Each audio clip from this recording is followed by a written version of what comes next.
You guys hear me okay? Yeah. All right. So we have a couple things at the top here. First on COVID, an important update on our progress in vaccinating 5 to 11-year-olds. By the end of today, 2.6 million children are on their way to being protected from COVID-19. That's approximately 10% of all kids in this age group. 12 states are already at or above 10% of this group vaccinated. With our kids program just hitting full strength only 10 days ago, we're already seeing that an effective rollout is helping parents and families across the country breathe great sighs of relief. This isn't by accident. It's thanks to the president's wartime footing against the virus to ensure that the country was prepared to administer these vaccines. We're at nearly double the pace of vaccinations this week compared to last week. Vaccinations are available at more than 30,000 locations around the country. That's up from 20,000 last week. Importantly, as we gear up for the holidays, we want to remind people today that if you get your kid vaccinated this week, they'll be fully vaccinated by Christmas. The second thing, as you know, we are headed to Detroit, Michigan to visit General Motors Factory Zero for its grand opening as the company's first all-electric vehicle assembly plant. At Factory Zero, the president will meet with GM CEO Mary Barra, UAW President Ray Curry, and the auto workers building an electrical vehicle future. They'll tour the plant, learn about how it's changed since it opened first in 1985, and see the work being done in Detroit to manufacture the new Hummer EV and other electric vehicles. The president will then deliver remarks where he recognized the important role of Detroit and union auto workers in ensuring America wins the competition for the 21st century. Everyone knows that the future of the auto industry is electric. The president will reiterate a question he's posed before. Will America lead or fall behind in the race to win the future? President Biden answered this question on Monday. With the bipartisan infrastructure law, his Build Back Better agenda, we're going to win the competition for the 21st century. While China has been leading the race by manufacturing more than twice as many electric vehicles as the United States over the last decade, the president's agenda will kickstart new batteries and parts production. These historical investments will create good-paying union jobs to grow and sustain the middle class. Not only that, but the bipartisan infrastructure law will advance our national security by strengthening our domestic supply chains. You might have seen Brian Deese and Jake Sullivan wrote in an op-ed in my hometown paper, the Detroit Free Press, today. The bipartisan infrastructure law is, quote, part of the president's vision for a 21st century American industrial strategy, a framework to strengthen the nation's supply chains and rebuild our industrial base across sectors, technology, and regions. The bipartisan infrastructure law will bolster America's global competitiveness and once again place cities like Detroit at the heart of the American industrial strategy. And just finally, a point of personal privilege. I am a Michigander. I'm from Metro Detroit. My dad is a General Motors lifer. He worked there for 40 years. I went to Michigan State. I worked for Governor Whitmer, and I am truly excited to be going to General Motors today. So thanks for indulging me in that. Congratulations on your illustrious return home. Yeah, thank you. Regular pattern, flying home this way. So does the president have any thoughts on the move by the House Democrats today on Paul Gosar and the censure? And specifically, is there any concerns about removing him from committees? You're not going to always be in power. Are you setting a bad precedent going forward? So what I would say about that is, obviously the president believes that there's no place in our political system and our institutions for violence. And I think, when you're looking at what the House is doing today, when you're looking at the discussions taking place on the Hill,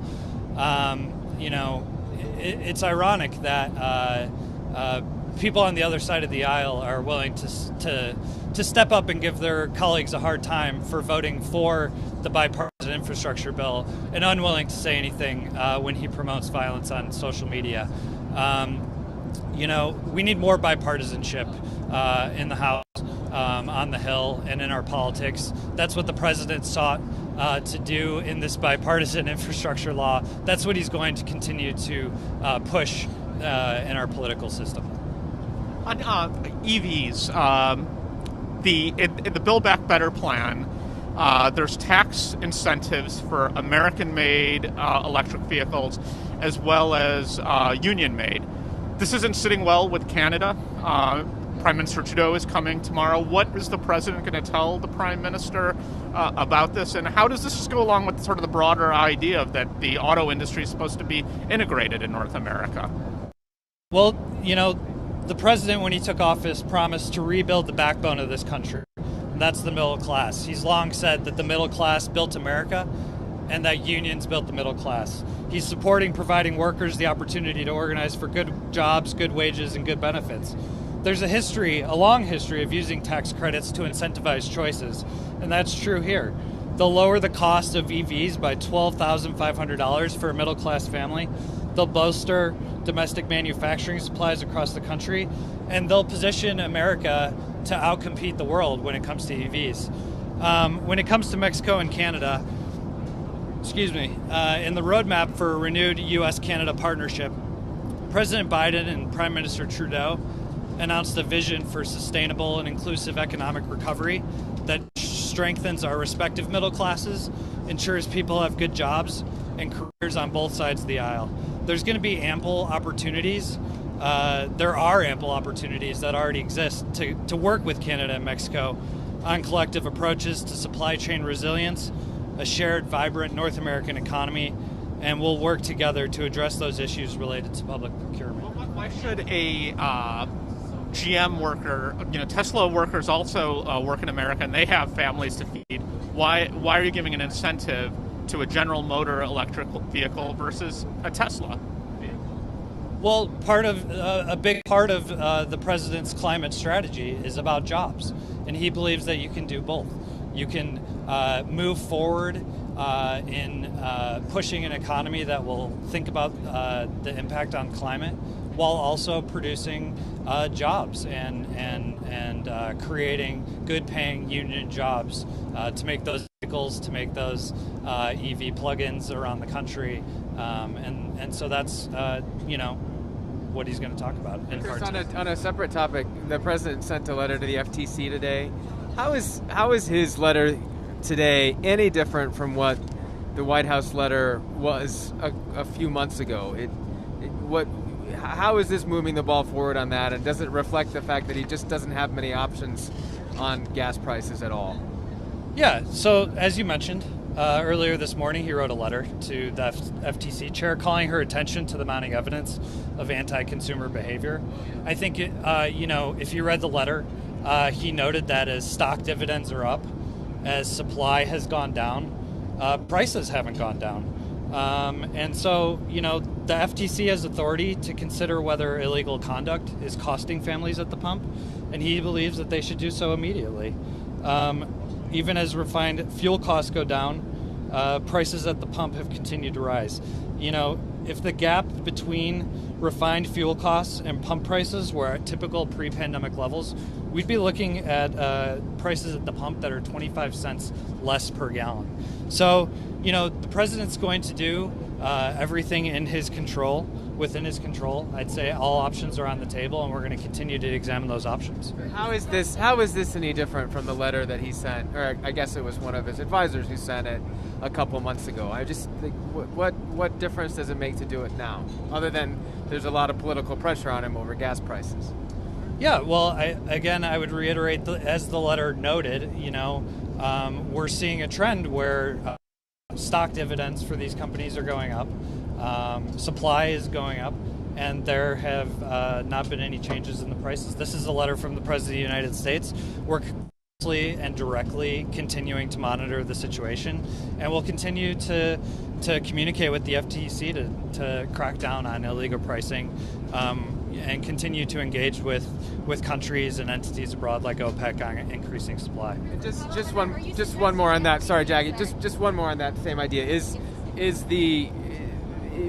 you update us on the president's thinking with regard to strategic oil reserves, and can you confirm whether or not President Xi asked him to make that release during their call the other day? I have nothing to announce or forecast when it comes to the SPR. we're looking at all the tools in our arsenal. As I said, we're concerned about the impact of high energy prices on consumers, especially as we enter the cooler months. I'm not going to get any further into the readout with China on Monday, but we're going to look at all the tools in our tool chest. Chris, on China, the president yesterday had sort of a strange response to a question about the Olympics. He might not have heard the question, or it's unclear what he meant. So I was wondering if you could clarify what he intended to say in the gaggle. So I don't have any update for you on the U.S. position. Just as we said that yesterday, just as I'm saying it now, the president was not providing an update in his answer last night, and that's all I got for you on that one. The president's going to be hosting a couple of world leaders tomorrow at the White House. Jen said last week that there would be a press conference, and there's been a press conference at every one of the 8 3 summits that has happened since the history of the summit began. Can we expect a press conference with the president tomorrow? So I would expect something similar to what you saw in the Quad. As you know, he's going to be holding bilats with both of the leaders tomorrow. There will be pool sprays at the top of each of those, and then the North American Leaders Summit, where we'll have a pool spray at the top of that. Just a little bit more on the summit. It's the culmination of 10 months of work to revitalize North America as a platform that is both critical to our domestic economic success, as well as a partnership that can play a critical role in resolving regional and global challenges. Since day one, the United States has reaffirmed the importance of these regional relationships, and we're looking forward to meeting with them tomorrow. I guess I would just press for having a press conference, and I guess I would wonder if Jen said that this was going to happen, if there's long-standing precedent of this happening, and the most recent data point is yesterday, where you guys had to clean up not only this Olympic comment, but his comment on the timing for the Fed, and his Taiwan comment. Is the worry that you don't want the president taking questions? And if not, I think the best way to satisfy that would be to have the president out there tomorrow. I appreciate that. Like I said, there will be pool sprays at the top of each of the meetings tomorrow.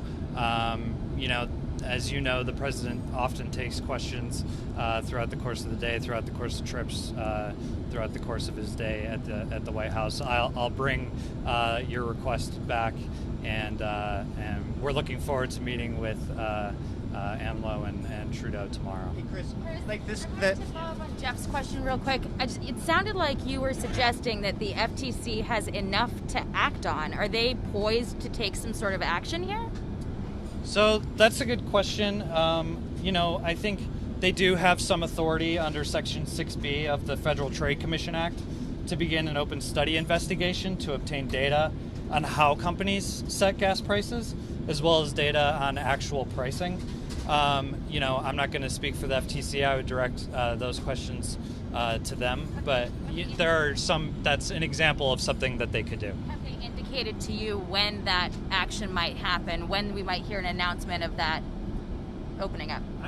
I don't have any response to read out on that, but I'm happy to go back and ask. Thank you. I wanted to also follow up. There were some reports as we were taking off about OSHA suspending implementation of the vaccine mandate. I haven't had a chance to read too much into it. Is that true? What's the White House reaction to that? Do you plan to fight that in court? I didn't catch that either, so I'll have to go back and look into that a little more. I can say, as we've said, DOJ is rigorously defending the OSHA rule in court. We're confident in the congressionally provided authority to protect workers who are considered to be in grave danger. To that end, I'd say the notion that 760,000 Americans have died, that around 1,100 continue to be killed by COVID every single day would represent a grave danger to workers. And our message remains the same, that nothing is stopping businesses from taking action to protect their employees. And so we'd encourage businesses to step up and continue to take that action. On yesterday's CBO score, real quick, just wanted to get the White House response to this criticism that the White House is dinging the CBO score before it's even official. There was some back and forth with Bates yesterday on that, and discussion over whether, in fact, he was slighting CBO, the gold standard for scoring. What's the view of the White House in terms of letting that breathe on its own, or do you expect that the estimates will line up when all of the sections, all the titles are finished? Yeah, I mean, I think Andrew explained it pretty well yesterday, and even after his comments, moderate members of Congress sort of backed that up with their statements that, what we have been saying is backed up by economists, what we have been saying is backed up so far by what's been released by the CPO, and everybody seems to mostly be on the same page. Chris, the White House made a point that this summit tomorrow is the first since 2016, turning the page from Trump's tenure, and the importance of the relationship. But just speaking to Amar's point, I mean, a lot of the concerns that Canada has is protectionism, particularly in auto industry. I mean, how does the administration kind of speak to that when there are serious concerns from the Canadians about the use of the auto industry helping America and hurting a very key partner of the United States? Well, I think, as we've said, the summit illustrates our efforts to revitalize North America as a platform for economic success. There are ample opportunities that exist to work with Canada and Mexico on collective approaches to supply chain resilience and a shared, vibrant North America economy. We're working together to address issues related to public procurement. They've announced a vision for sustainable and inclusive economic recovery that strengthens our respective middle classes and ensures people have good jobs and careers on both sides of the border. Can I ask you about the Vacancy Act? Any more that you can provide on that? With the roughly 200 positions, what kind of disruption is that going to cause? What's being done? Yeah, thanks for asking. So we started this administration with more appointees and acting positions than any administration in history. This was intentional because we knew confirmations would take a while, and while we needed to have values aligned and highly competent leadership in place. That said, we have announced more candidates than any administration in history at this point in time, but unfortunately we have had the slowest confirmation process in history. Right now we're tracking to be lower than even Donald Trump was at this point in his administration. But each agency has gone position by position to ensure that wherever we don't have Senate confirmed leadership, we have appointed designated senior leaders who are prepared to perform those functions until we nominate and confirm senior officials.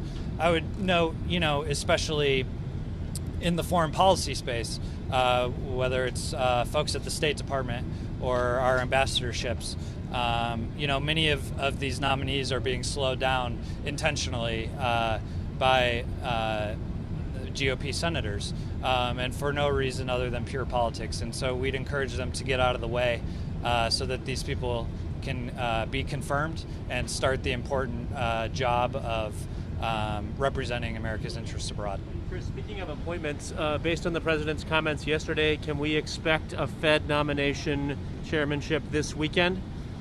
I appreciate that question. I think what I can say is that the president will likely make a decision before Thanksgiving, and he continues to engage with his senior economic team, but I don't have much more than that. Can you tell us who he is consulting exactly for in these deliberations, and what is important to him in this? What is his critique of the Fed right now, and what is he looking for in the next leader? I appreciate the question, Jim. I'm just not going to get more into the process leading up to the announcement.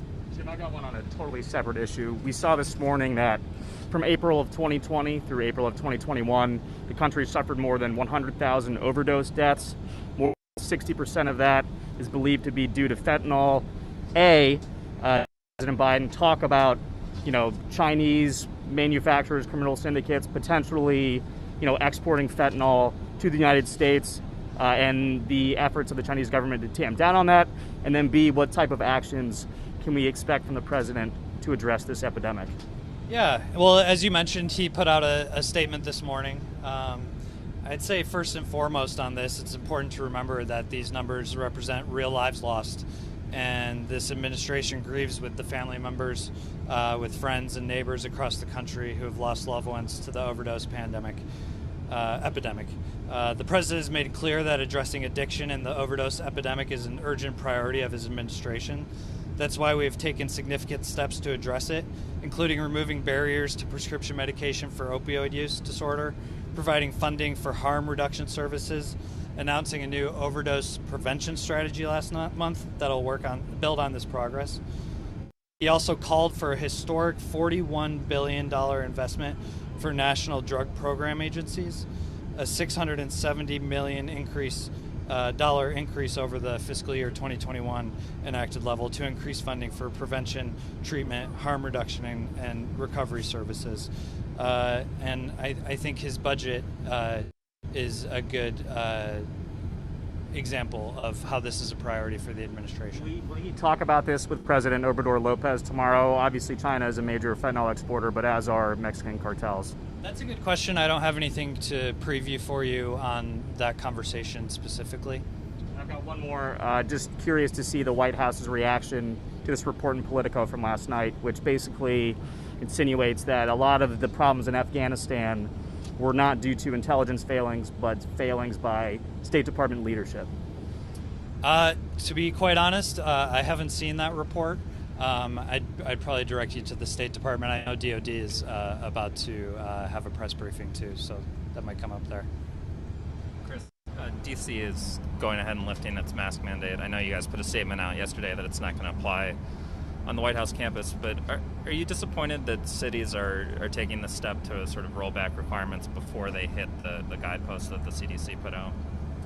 You know, I think that city leadership, state leadership are doing what they feel is right to protect their citizens and keep their citizens safe. As you mentioned, the White House is following the CDC guidance, especially when it comes to workspaces, and we'll keep our masks on at the White House. Thanks. Thanks, Chris. All right. Yeah, thank you guys. Yeah, thanks.